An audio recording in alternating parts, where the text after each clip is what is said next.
guys, for today mag-open tayo ng mga package na na-receive natin galing sa Shopee. So, umorder nga pala tayo ng mga lure na angkop doon sa ating ultralight fishing gear na setup kasi balak nating mag-fishing din kasi nakikita natin na maganda yung effect doon sa ang happiness na nakukuha ng isang tao pag nag-fishing. Kaya maganda rin. So, kumuha pala ako dito ng lure Minnow kay JT Tackle Accessories. JT Tackle Accessories. So, dito ako kumuha ng mga minnow kasi nakikita ko doon sa mga reviews sa Facebook, sa YouTube at saka doon sa reviews doon sa sa Shopee shop na maganda, may mga magaganda yung mga nahuhuli. So, ibig sabihin effective yung yung lure niya. Tapos ito, umorder din tayo dito sa FFM PH. So, umorder tayo dito ng 2 pirasong popper. So, usually, yung in-order natin ay nagre-range ng 5 grams to 10 grams hanggang 15 grams. So, ito, tingnan natin kasi medyo nakalimutan ko na. So, una nating buksan itong mga minnow na in-order natin kay JT Tackle Accessories. Maganda to kasi maraming mga good at positive na feedback. So, ayan. So, ayan. Naka-bubble wrap siya, guys, ha. Naka-bubble wrap. Ayan, natin.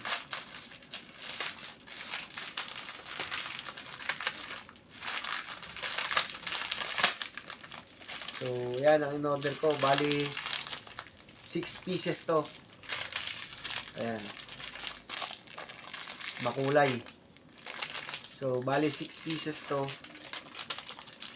Tatlo netong mahahaba.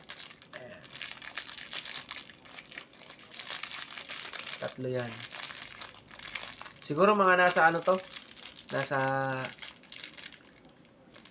90, 70 o 90 centimeter ata, parang ganun. Tapos ito, nakalagay doon sa description niya, floating.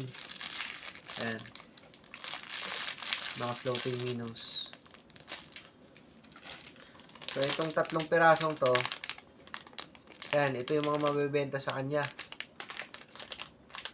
JT Sintak Minnows. Ayan, JT Sintak Minnows. So, ito, 60mm. Ito naman ay 60mm. Ang action naman niya ay sinking. So, ito ay 8 grams. Lahat ito, tatlo, 8 grams. So, itong kulay niya. Ayan. Ayan. Ito. Ayan. Excited na ako na gamitin to kasi gusto ko na rin maka-experience ng huli. Tsaka minsan nga naghahanap ako doon sa group sa sa Metro Manila Anglers or sa Philippine Anglers ng mga group na dumadayo sila kung sa mga dagat kasi gusto ko rin ma-experience na sumama sa kanila kasi gusto ko rin mag-fishing. Ayan. So ito, bumili na tayo nito.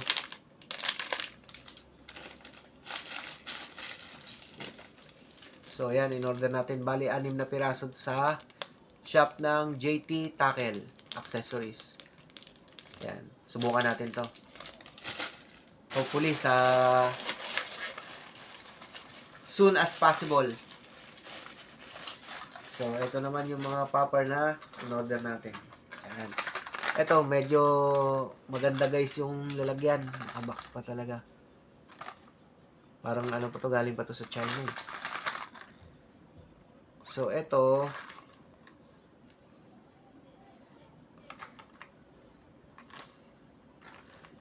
nalimot ako kung ilang grams siya. Pero usually, mga ano to, hanggang 10 grams. Ayan.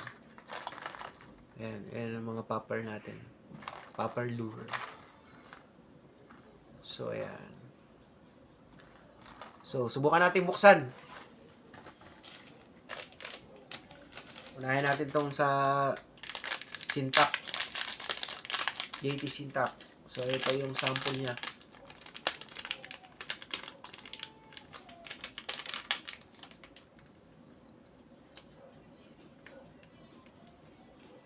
Yan. So, tatlo yung hook. Dalawa yung ano niya, dalawa yung bali tig tatlong hook. Ayan. Tapos ayan yung bunganga. Ayan. So, testingin natin to kung gaano kaganda. Ayan, testingin natin kung gaano kaganda yung langoy. Sana makahuli. Balik lang natin.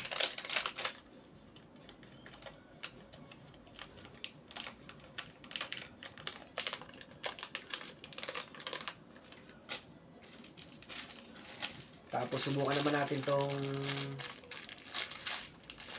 floating. Ayan.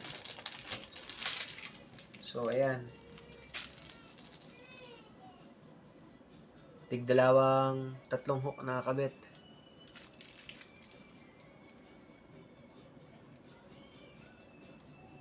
So, nakalagay dun sa description ito mga floating. Parang gawa din sa plastic kaya floating. Ayan. Ayan. So, itong mga ganito natin na maliliit, sinking, ito floating. So, tingnan nyo guys yung bunganga, oh. Ayan, oh. Ayan. Ayan, oh. Gawa sa plastic. Tapos, itong popper natin.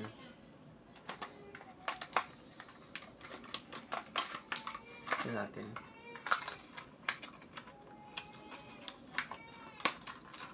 So, ayan. Tigdalawang tatlong hook. Ayan. Ayan.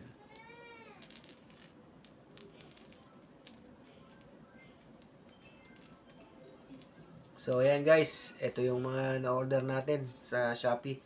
Sana, swertein ako dito na makahuli din ng mga magagandang klaseng isda. Tsaka yung nakikita ko lagi sa yung YouTube na yung tribali. Parang ang sarap kasi nun sa bawan eh. Sana makakuha din tayo ng ganun. Ayan.